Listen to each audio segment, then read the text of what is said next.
Good evening, and welcome to Smart Scarecrow's News Rant for March 7th, 2013. Well, nothing real interesting in the news. I guess we'll just move right on to the next segment of the show.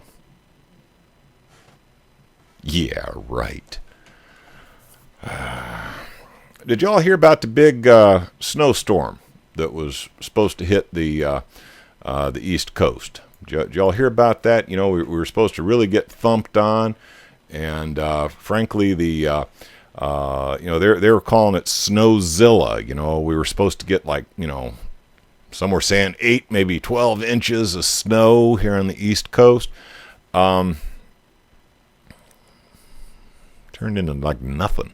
The slave driver my wife works for even let her out. Let her off work at about noon, thinking that, the whole East Coast was going to be buried under snow. And I'll tell you, there for a while, I looked out my front window, and darn, it looked like there was a freaking blizzard going on out there. But none of it stuck. And the snow was of a very unusual consistency. I mean, it was like snowballs falling from the sky. I mean, these things were as big around as your fist.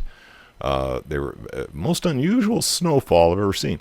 And to be honest with you, it was too darn warm outside for it to be snowing. I mean, it was like, 40 degrees. It wasn't really all that. But anyway, that was one of the big news items for the East Coast here. We were expecting Snowzilla, and it turned out to be Snowzilla, like a choir boy. In any case, moving on to real news. Have you heard about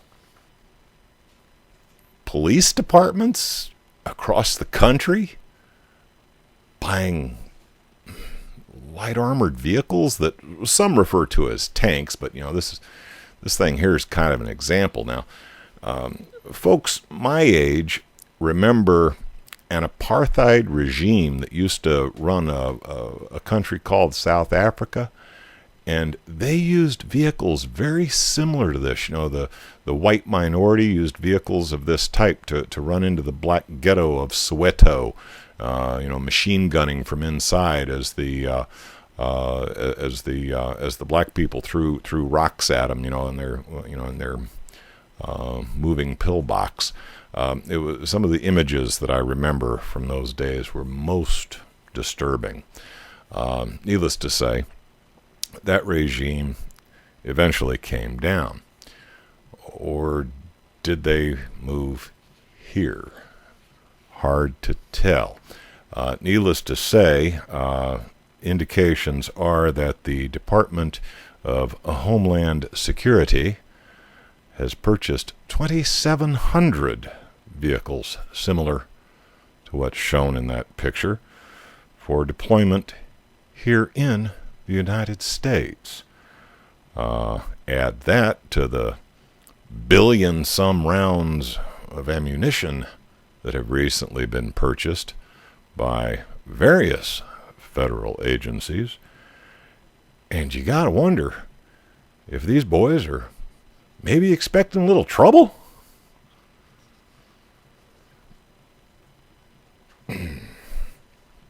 Now, this next one is for you out there who really, really, really think we got a gun problem, okay?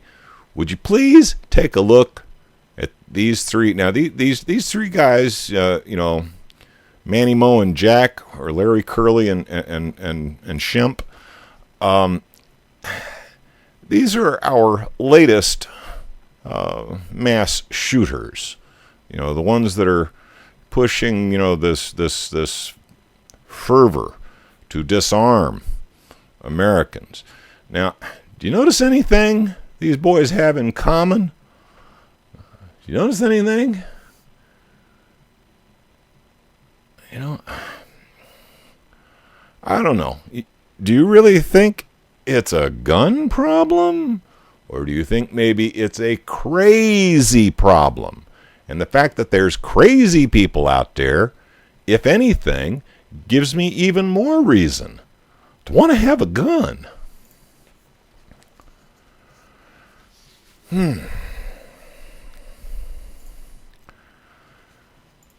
Now, this fella here, his name is Hugo Chavez. Hugo Chavez. Now,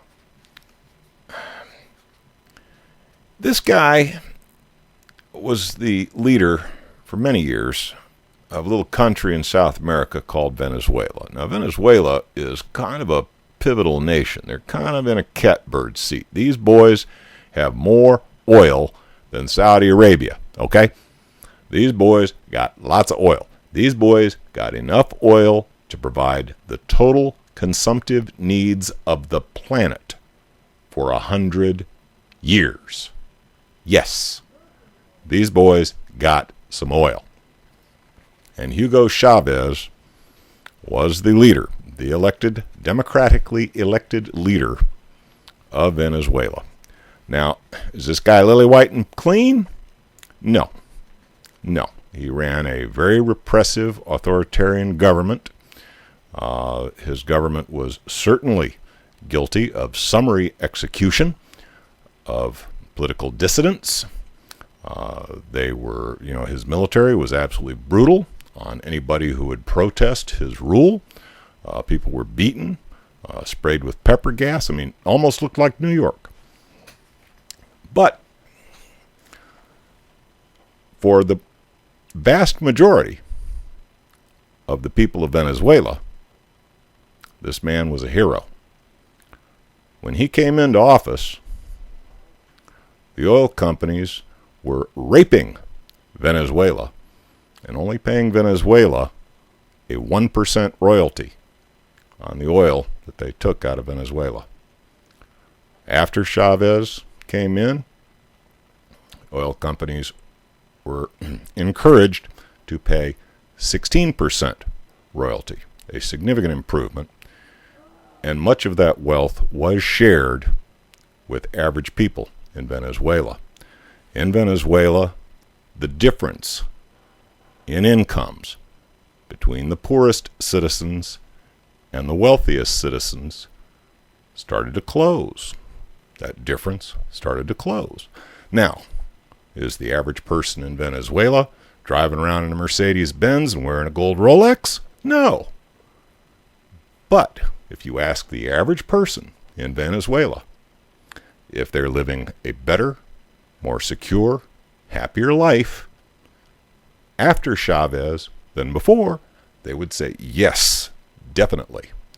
So to the people of Venezuela, this man was a hero. Well, this week he passed away at 58 years old of a rather rapid progression of cancer. Only took 2 years for it to kill him. It's very suspicious in many ways. But Hugo Chavez is dead, leaving a power vacuum in Venezuela that will require them to have special elections under their constitutional rule. Generalissimo Obama sent his deepest sympathies and asked if he could send a remembrance, some flowers to the funeral. But apparently Eric Holder made a slight mistake when ordering the flowers, and instead the mistake was caught, and Eric Holder asked, oops, could you please divert that shipment over to the drug cartel in Mexico? That was a mistake. The drug cartel is a little pissed about the posies. But, mistakes happen.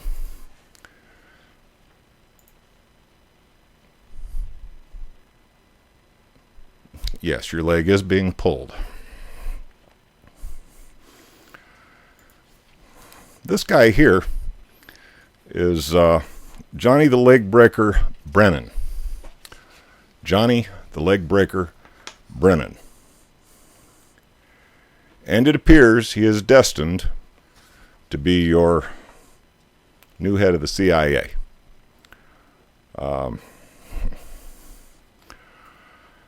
what can I say? This is the guy who's been providing the list to Obama of everybody who should get droned, okay?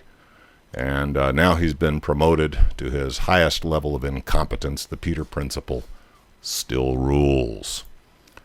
Now, it wasn't smooth sailing for Johnny the Leg Breaker. Fell out of Kentucky. A guy by the name of Rand Paul. A guy, I'm not real high on it. I don't particularly like this guy. I think he's a shill. But this guy spent 13 hours doing his best imitation of Mr. Smith Goes to Washington. 13 hours filibustering the nomination of Johnny the Leg Breaker.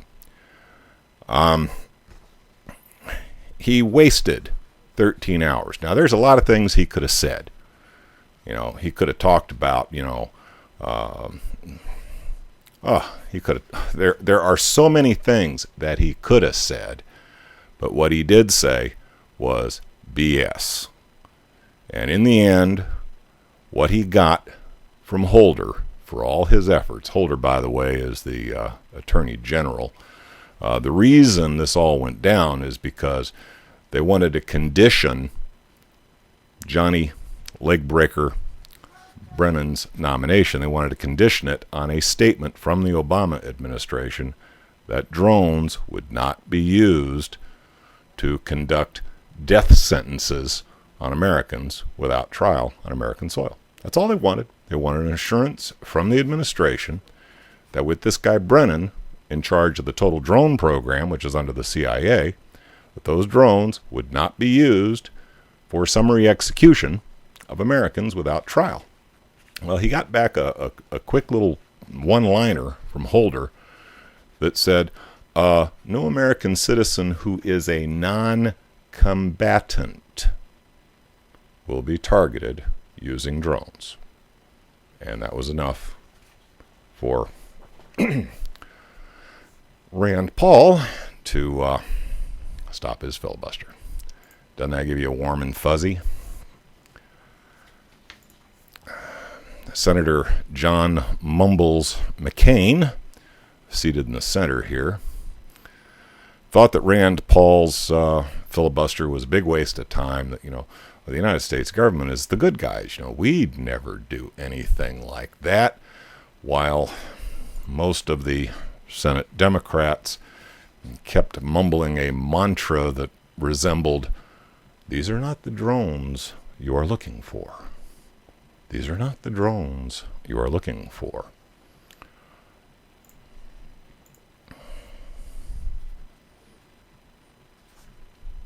You guys are not getting my jokes tonight, I'll tell you. Oh, well.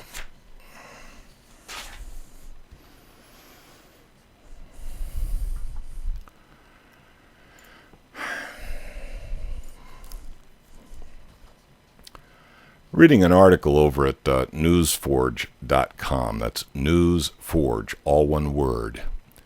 NEWSOFORAGE.com. It's an interesting article. The article's headline is, "You rob a bank, you go to jail. When a bank robs you, it posts a profit." The headliner in the article is that in an interview, our head of the Department of Justice, the guy who's supposed to be, looking for high-end criminals, not the guy who holds up a bank, but the guy who holds up the nation. This guy, Eric Holder, responded, "I am concerned that the size of some of these institutions," and he's referring to the big banks on Wall Street, "I am concerned that the size of some of these institutions becomes so large that it does become difficult for us to prosecute them when we are hit with indications that if you prosecute, you do bring a criminal charge, it will have a negative impact on the entire economy of the nation or perhaps even the world. Well, Mr. Holder, there's this thing called the Antitrust Act. And if these guys are that big, they need to be broken up. It's real simple. We've done it before. Get on it. You're my hired help. Consider it an order.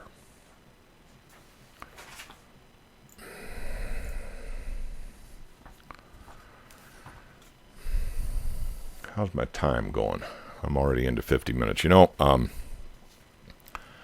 had one more article, and frankly, this was going to be the linchpin of tonight's news rant. And I was actually going to spend some time developing an argument and have a punchline at the end. But looking at the time, I think I might just save this one for next week, if it is still timely. But I will glance through it just quickly for you. When you see this, just a glass of water, you take it for granted, right? Particularly those of us in America and those of us in Europe. We take water for granted. Okay? But I'll tell you what, over the next 50 years, water is liable to become a very precious resource. Indications are that as soon as 2025, 40% of the Earth's population will not have adequate drinking water. 40%. And the numbers continue to grow after that. Now, even here in the United States, where we are blessed with what seems like an abundance of water, water everywhere, if Lake Mead drops another 100 feet, it's already down considerably from its normal volume, but if Lake Mead drops another 100 feet, the turbines that create electricity on the dam that feeds Las Vegas and a large part of California will stop turning. That's how serious it is right here at home. Many of the rivers in the United States are so polluted that their waters are not suitable for human consumption. And the underground aquifers that we're so dependent on for much of our agriculture, particularly in the western states, those aquifers are being sucked dry. Now we've got issues with fracking that's contaminating what little groundwater there is. And we got these damned airplanes flying around, spraying stuff on us that appears to be changing rain patterns, causing some areas that, used to look like this, to look a little bit more like this. Geoengineering of the planet. Some of it by accident, some of it out of pure, unadulterated greed, trying to get that last cubic foot of natural gas. And geoengineering being done on purpose by spraying garbage in the atmosphere so they can play with their high-energy research systems up, these HARP things. They really like having these, little sub-nano size particles of aluminum and barium up in the atmosphere so they can bounce their HARP signals off of. They really get a kick out of playing with that stuff. But you're breathing it. You're drinking it. And it's changing rain patterns. They've been doing it at a volume where the content of aluminum, not alumina, alumina, exists in nature. It's a natural element. About 8% of the surface of the Earth consists of alumina. We're talking aluminum. Aluminum. measured in the ground on mountains out west. It's in the snowfall. Chances are, if you live in areas where you're constantly being bombarded with these persistent contrails that many refer to as chemtrails, chances are, if you have your soil analyzed, you will find that there is aluminum, refined aluminum, in the top inch or so of your soil. Shouldn't be there. Aluminum does not exist in nature unless humans dig up alumina and refine it into aluminum. Think about it. That was going to be the final item of my news rant tonight, but I just don't have time to fully develop that story the way I would have liked to.